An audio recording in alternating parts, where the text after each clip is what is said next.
So here is a major theme about idealism and reality. Idealism and reality. And let me just show you in a little bit what I mean. So let me see. Okay, so let me just talk about this first. You know, a lot of the times when someone makes you mad, right? Someone makes you really, really upset, you blow over. Like you just blow up at them. And you blow up very often, and then you kind of forget about it. So you don't hold grudges. You don't have that type of, I want to say like memory of past transgressions. You don't have a list of all the times that they have, you know, upset you, all the times they have lied, all the times that they have cheated, all the times that they have slighted you or hurt you or undermined you. Because you don't keep all of those things in, you know, so when you're upset, you blow up and then you get over it. And because you get over it, I feel like the other person kind of takes advantage of the fact that you don't commit these things to memory, and then they repeat the same mistakes. And what that does eventually is that without the memory, without the lessons, without, you know, the knowledge of, okay, this has happened before, and it's happening again, without I want to say slowing down and examining what exactly happened before and why is it happening again. We have to understand cycles in order not to repeat cycles. We have to really understand cycles so then we can break these cycles. And I feel like that's what's happening here. Both of these cards are major, major karmic cards. Major, major. So we have here the Five of Pentacles, and I usually look at this in private reading as like a karmic relationship.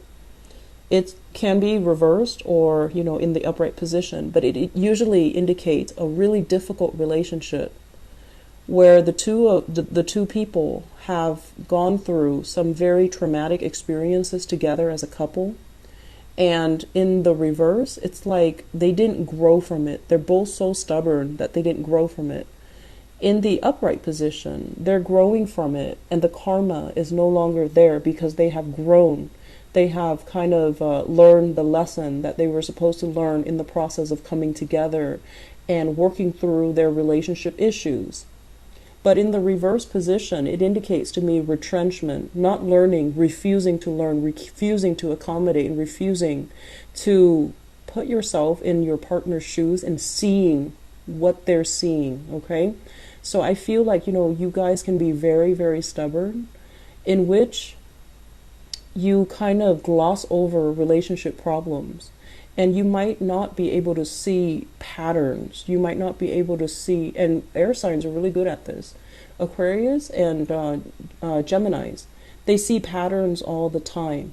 And they like to be able to look at a situation, and they find thrill and excitement in being able to decipher patterns. But in terms of like the way that you deal with things, it's more like, let's start this, let's start that, let's start all of these things, but not being able to really dig deep and figuring out what are some of these patterns. It's like a lot of the times with couples, they fight over the same thing. So one day they could fight about, you know, the oven. The next day they could fight about like the washer. And then next week is like about the dryer. But at the deep foundational level, it's not really about the oven, the washer, or the dryer. It's about something else. It's about somebody not doing the work to maintain these appliances. It's about somebody, you know, being lazy, or it's always like a cover for something else. So I feel like when you and your partner argue, you think it's about this, it's about that, it's about something else. But it's all pointing to the same problem. And you're not really addressing these problems. You're kind of glossing them over, okay? So where I'm going with this Five of Pentacles, this is like not learning, not progressing. With the Six of Pentacles as well, this is a card greatly about generosity, okay? But I also feel in the reverse position, it's almost like wanting to, you know, play savior to another person. Feeling a little bit like pity for the other person and wanting to make yourself like martyr to help the other person, to prop the other person up, to kind of like mend their broken wings, and then hoping that they'll thank us, hoping that they'll appreciate everything, all the sacrifices we've made for that person, and then they'll stay with us and love us forever and ever and ever. So I feel like there is this deep kind of twisted sense of dependency.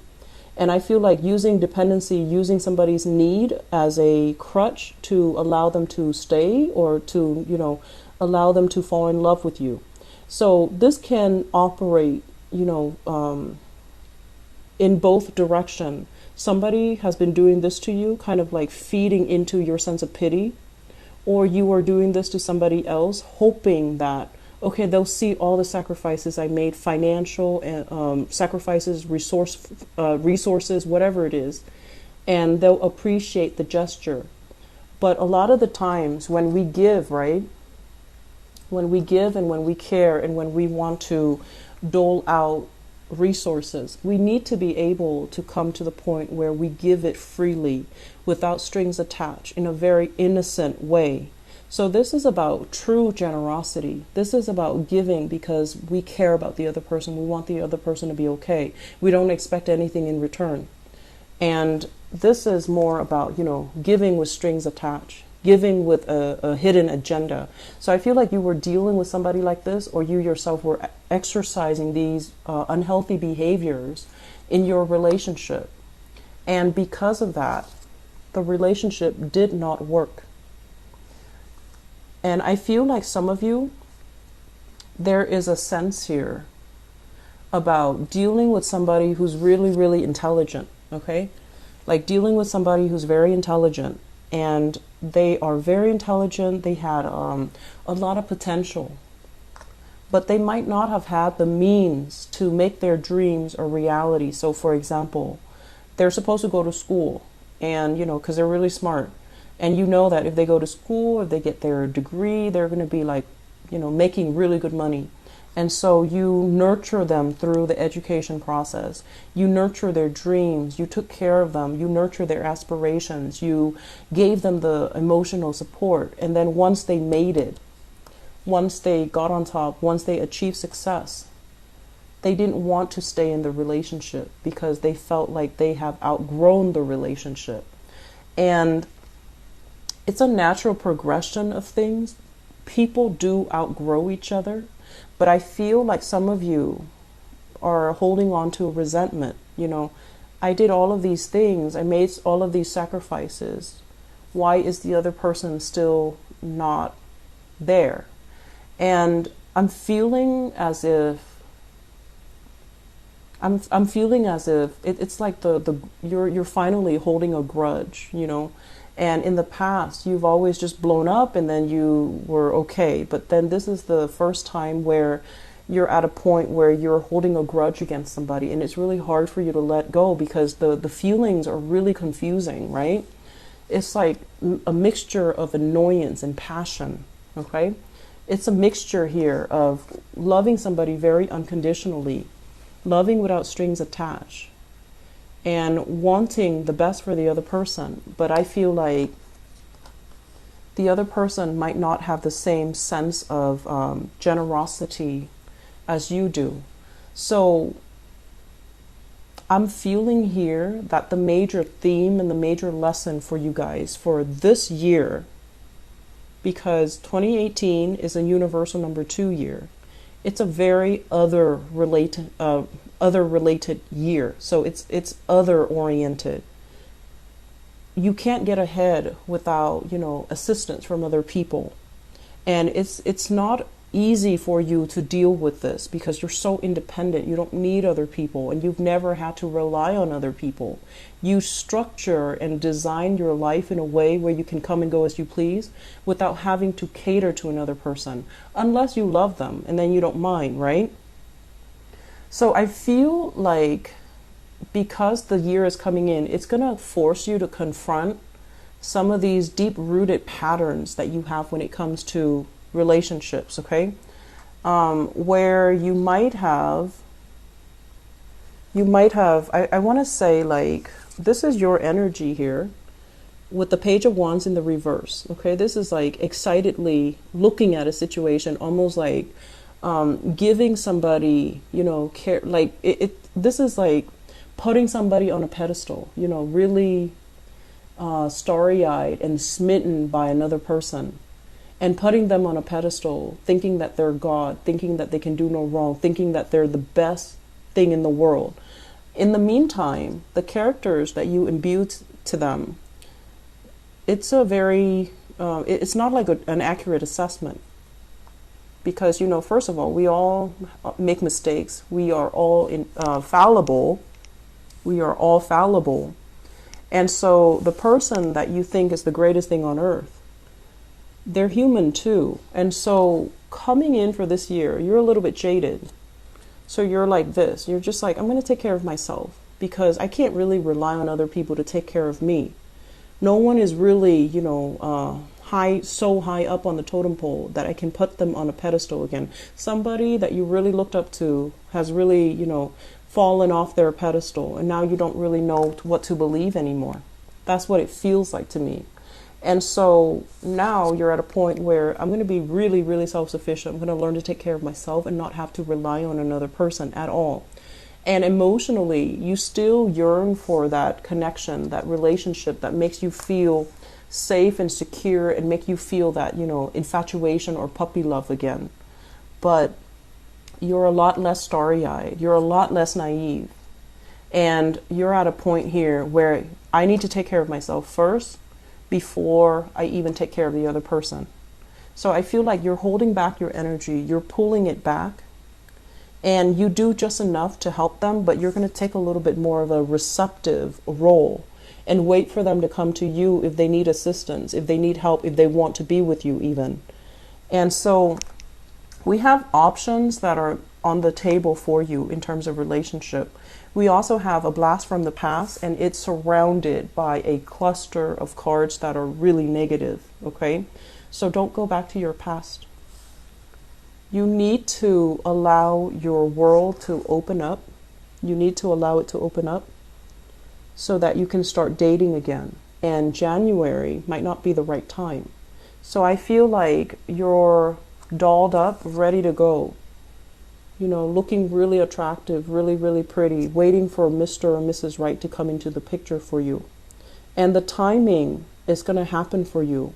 But it just feels to me like January, there are some karmic issues that we need to think about. We don't need to engage in it or engage with that person, but we need to forgive ourselves more than anything. And then we need to relinquish that person, that situation. And I feel like doing that is going to free you up energetically for new things to come into the picture. Okay? One last thing, Aries. I'm seeing a lot of people on social media. Okay, a lot of people on social media. It's almost like, what was that expression they say? Like you're the curator of your own life, right? On social media. And what that does is that you can post whatever you want. You can post pictures of yourself in the most flattering light because you're creating that narrative.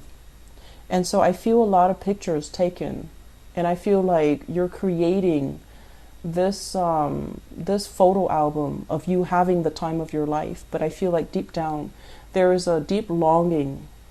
It's like a deep feeling, wanting to belong, wanting to find the one already, so that you're not constantly, you know, getting dressed up, going to these places where there's loud music, where there's alcohol, where there's it's like you're physically tired, but you have to keep up with it because you feel like that's the only way for me to meet my, you know, significant other, or to meet Mr. or Mrs. Right. There are other ways to do it, okay?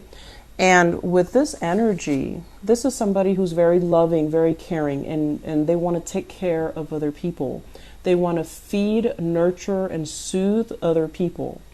If there's a way for you to give back, like in terms of community service, I feel like that might be a better way for you to meet people, because I feel like some of you are physically very tired of having to go through the charade, you know, going to the bar, going to the club, meeting people in a very conventional manner, having to drive home after a few drinks and you know, feeling scared and nervous about getting pulled over.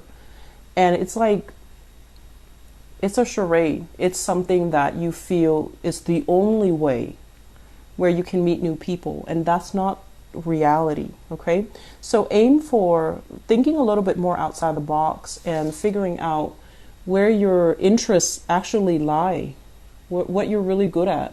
So if you love to cook, you know, volunteer at a homeless shelter or volunteer at a soup kitchen where you can serve food, where you can be in your element.